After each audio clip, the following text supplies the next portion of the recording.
Чудова однокімнатна квартира в житловому комплексі Orange Park.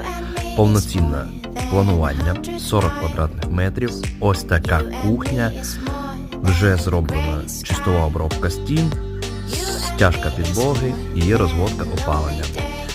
Тут газовий котел, тому опалення круглий рік може бути на ваш вибір.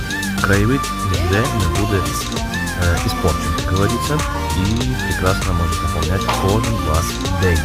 Нормальна прихожа зона і велика кімната, куди може поміститися як двоспальна кровать, так і достатньо котів, телевізор, кому потрібно і так далі. Ще раз побачимо краєвид, друзі, дуже-дуже гарний і вже ніколи не зміниться.